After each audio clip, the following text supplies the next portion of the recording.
І хочемо в першу чергу подякувати Сполученим Штатам Америки, всім американцям. First of all, we want to thank the United States of America and all Americans. На сьогоднішній день Україна найбільше допомоги, власне, отримала від Сполучених Штатів. Because as of today, the most of help Ukraine received from the United States. А також хотіли подякувати міжнародному клубу Rotary. We also want to thank the International Rotary Club, яка допомагає в першу чергу медицині і переміщеним особам. that first of all help medicine and also displaced people. Так виглядають наші лікарні з початку вторгнення. This is how our hospital looked from the beginning of the invasion. Ці фотографії показують, що це війна не армії, не військ. So these pictures depict that there is not a war of an army. Іде свідоме знищення української інфраструктури і українського народу. It is a purposeful destruction of Ukrainian nation and Ukrainian people.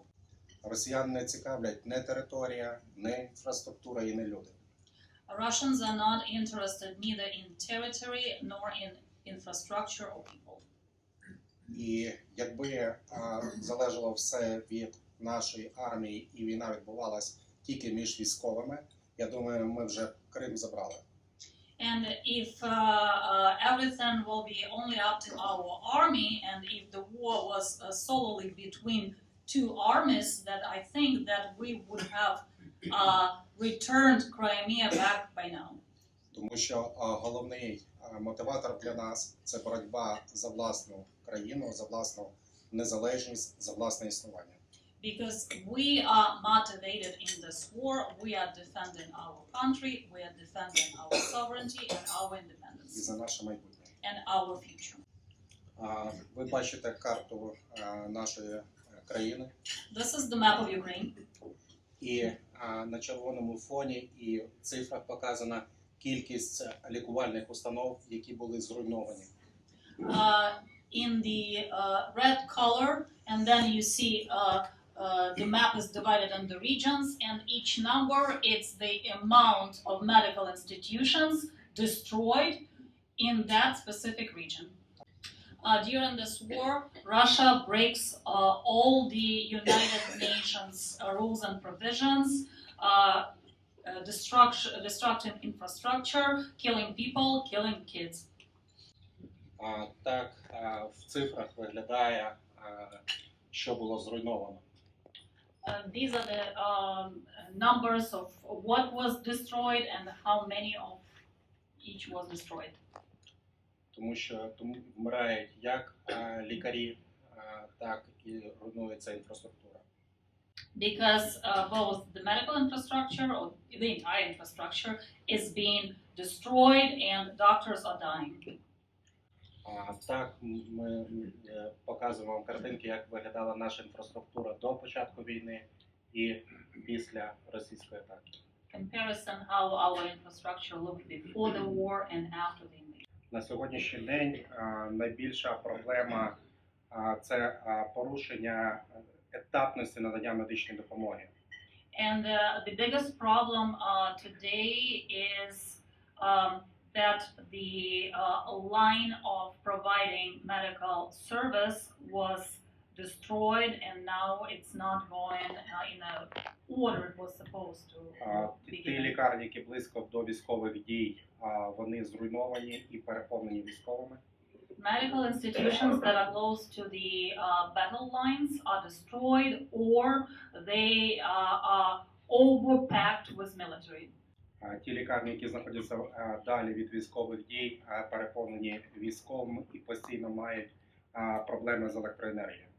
And those medical institutions that are further away from the battle lines, they are also overstuffed with the servicemen, and they are suffering from the electrical blackouts. Для прикладу, короткий день моєї лікарні, яка має проблеми з електроенергією. can give you the example of one day in my hospital that is constantly facing blackouts. Ми маємо в лікарні біля 800 пацієнтів, із них 200 поранених. We have around 800 patients in my hospital. Out of them, 200 are wounded. І коли є перебої з електроенергією, ми включаємо дизель-генератори. When we have blackouts, we switch on diesel generators, які забезпечують тільки найнеобхідніше. Це відсотків 15-20 від потреб всієї лікарні. and they can provide only 15% of necessary needs. І такі проблеми у всіх лікарнях України.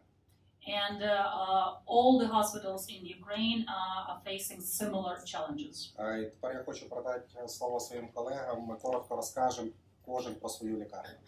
I want to give the word for my colleagues, and we will tell about our problems. Мене звати Олександр, я головний лікар маленької лікарні на заході України. My name is Alexander, and I'm a chief medical director of a small hospital in the western part of Ukraine. В моїй лікарні знаходиться 180 ліжок. We have 180 beds in my hospital. З початком війни до нас почала надходити велика кількість і поранених, і велика кількість людей, які не можуть пересуватися, яких доставляють евакуаційними поїздами з місць бойових дій. В них немає ні родичів, ні близьких, це можуть бути люди з пансіонатів, і ми ще не знаємо, що з ними робити, вони в лікарні просто живуть. And from the very beginning, we are receiving a lot of patients who are either wounded or they were delivered in the special evacuation trains from the eastern part of Ukraine, and they are not able to move anywhere else because they do not have relatives, and we don't know what to do with them. They are simply living on a permanent basis in our hospital. Before war, in my area, it was a resort. It was a resort area with lots of places to rest and to, to take care of, to restore your health. Через це велика кількість людей, тікаючи від війни, переїхала в ці бази відпочинку, що збільшило населення регіону в 2 рази. That is why lots of people who were escaping war are currently living in all those resorts, which increased the population of my region twice. Що ще більше збільшило навантаження на медичні заклади. And obviously it increased the capacity onto medical institutions. Right now you can see the number of patients and the number of people who had surgeries. So this is the data before the war. Я передам знову Юрію, він розкаже трошки про свою лікарню. Yuri will say a few words about his hospital. Моя лікарня є найбільшою в моєму регіоні, теж який знаходиться на північний захід України, за 200 кілометрів від Білорусі. My hospital is the biggest in my region, which is at the northwest part of Ukraine, 200 kilometers away from the border with Belarus. Ну і розуміючи це, ми постійно очікуємо вторгнення з території Білорусі. Knowing our dangerous location at the moment, we are constantly expecting invasion from the side of Belarus. І ми змушені організовувати так допомогу, щоб ми мали змогу приймати велику кількість постраждалих. And we need to provide the care in the way that we will be able to serve a lot of newcomers. Я вже вам сказав, в лікарні є 719 ліжок, і ми акумулюємо до 300 ліжок для того, щоб прийняти додаткових пацієнтів. We have 719 beds in the hospital currently, working on an extra 300 to provide for everyone. We have over 1,600 employees. і ми є одним із найбільших платників податків в нашому регіоні. We are one of the biggest tax payers in my region.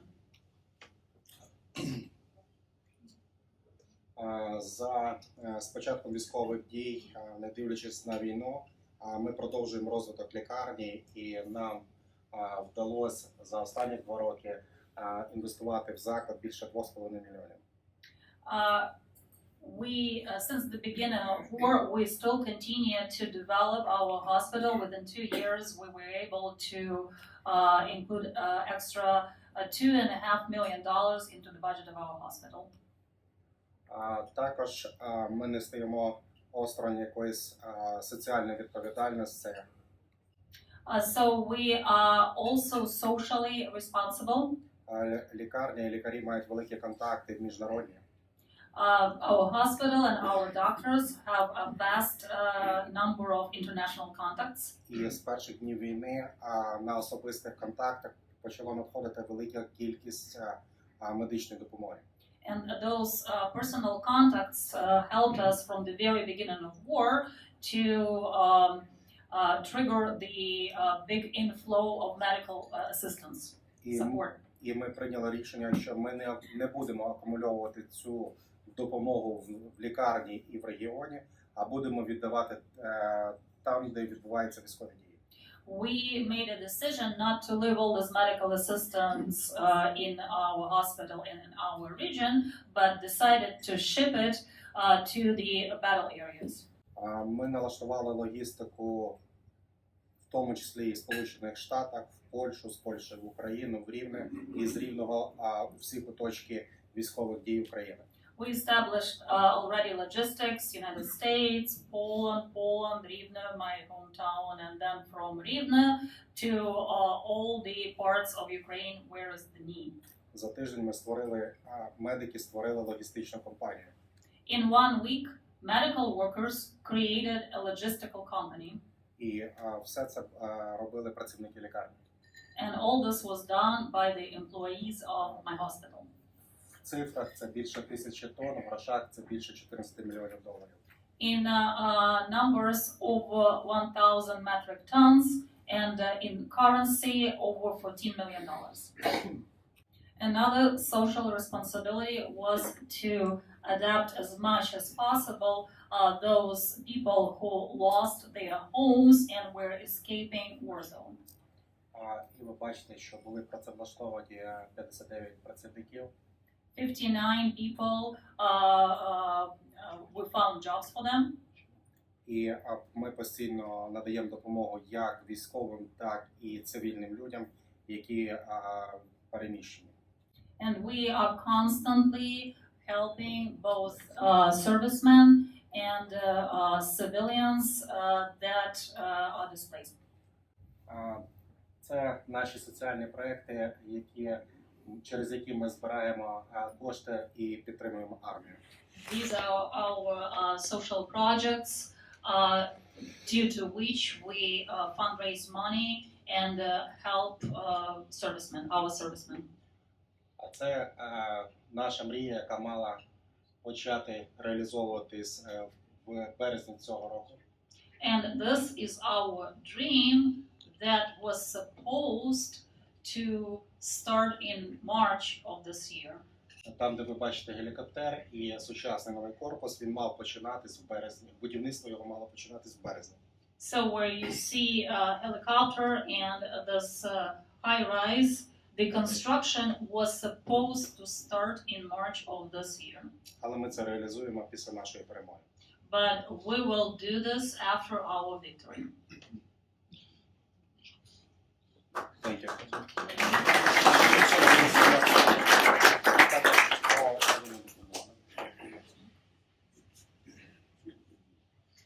Вітаю товариство.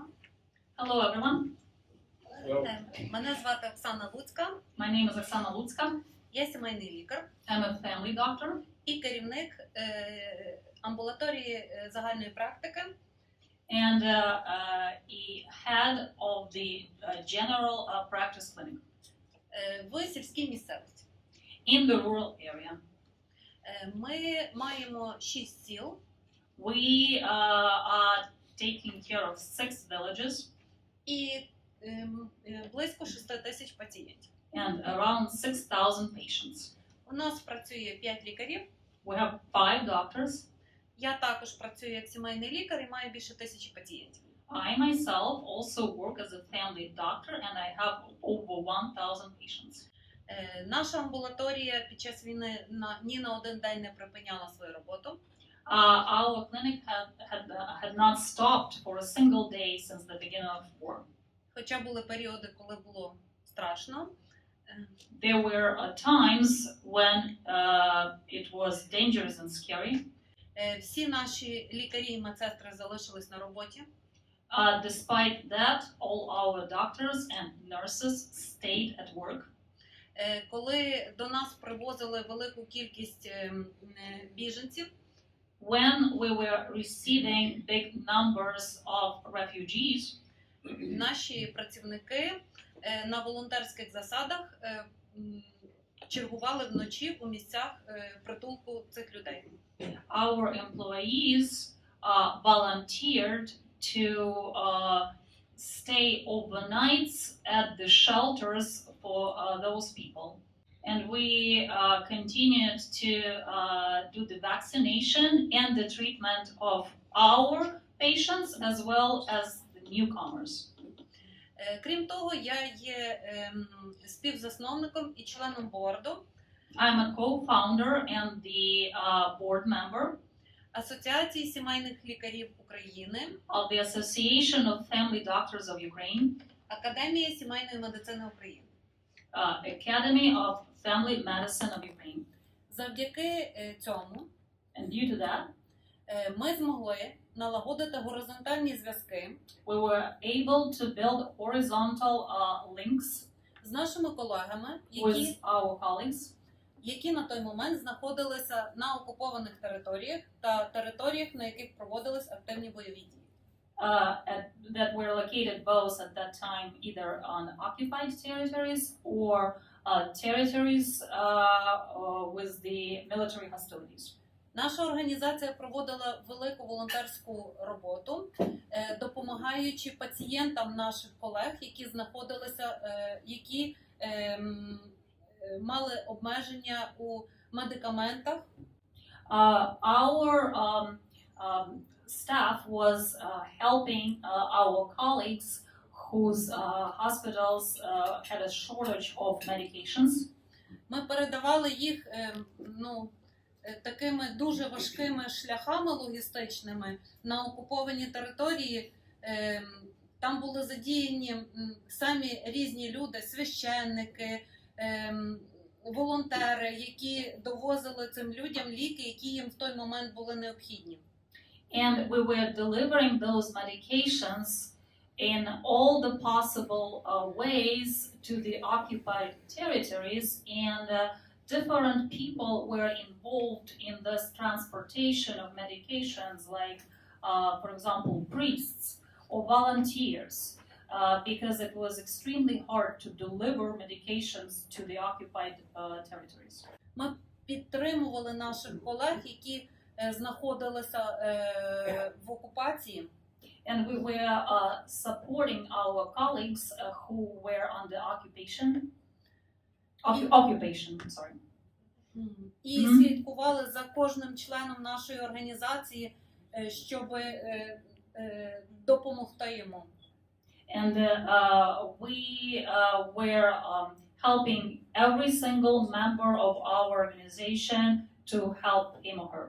Тому що лікарі в цій ситуації виявилися вразливими. На них також чинилися атаки. Because doctors also were under attack. They were attacked. Мої друзі з Харківщини, лікарі, розповідали, що їхніх колег, які мали проукраїнську позицію, вивозили на допити. Because, for example, my friends in Kharkiv region told me that their colleagues, doctors who had a pro-Ukrainian position, were taken by Russians for interrogations. Ця маска, цей сувенір я отримала 2 роки тому. This face mask, this souvenir I received 2 years ago. На конференції, яку ми проводили для сімейних лікарів у зараз окупованому Бердянську. I received it 2 years ago at the conference that we conducted for family doctors at the currently occupied Berdyansk. На ній є якор. Це подарували лікарі з Маріуполя. You can see the symbol anchor on it. It was gifted by doctors from Mariupol. Наталя, яка подарувала мені цю маску, Natalia, a woman who gave me this mask, з самого початку війни пропала. Ми декілька місяців взагалі не знали, чи вона жива. she was gone missing from the very beginning of war, and we, for a number of months, did not know her whereabouts. І зараз вона знаходиться в окупованій території. Ми знаємо, що вона жива. Currently, she is on occupied territory, and we at least know that she's alive. А інший мій колега, сімейний лікар з Маріуполя, зараз знаходиться у полоні. My other colleague, family doctor from Mariupol, is currently in captivity. Тому виявилося, що оці громадська активність, наша громадська активність і небайдужість один до одного виявилась дуже корисною в цій ситуації. Ми рятували один одного. So it turned out to be that our civil responsibility and help to each other helped my colleagues greatly because we were helping and saving each other. І ще хочу сказати, що в такі часи, коли ти комусь допомагав, це допомагало тобі. And I also want to mention that during those times when you help someone, it helps you, it makes you feel better. Це допомагало зберегти себе. And it helped us to keep ourselves together. Dякую. Thank you.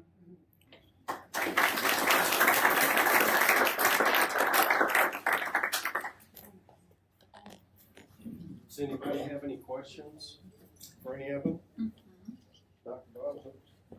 So, I understand there's widespread attacks on the entire infrastructure, but am I to understand that hospitals are being targeted above and beyond the rest of the infrastructure? Я розумію, що атаки йдуть на всю інфраструктуру. Чи правильно я розумію, що шпиталі найбільш вразливіші, бо вони перші в черзі атак? Ми шпиталі не уходять, вони в останню чергу евакуюються. Because hospitals are staying until the last minute. They are the last to be evacuated. І дуже багато лікарень в повному складі персоналу залишились під окупацією в перші дні війни. And lots of hospitals with the entire staff stayed and they got under occupation, but they still did not move. They did not left the territory. Основним цілі це є енергетична інфраструктура і лікарня. So the main targets of Russians currently power, heat, and medicine. На цій картинці зображена амбулаторія, сімейна амбулаторія. Колега розповідала, що танк зупинився і просто її розстріляв.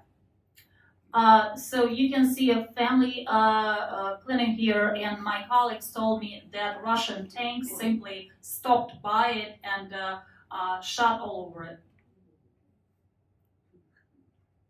Тобто це знищення навіть без якоїсь військової цілі. So it's destruction without any military purpose.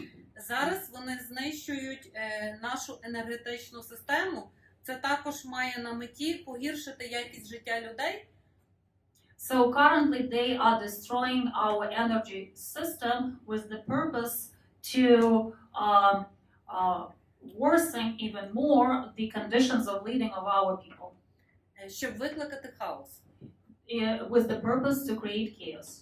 Така сама історія з медичною системою, погіршення якості життя воно викликає хаос, дискомфорт і The same story with the medicine, because when the level of life goes down, it creates chaos and more problems.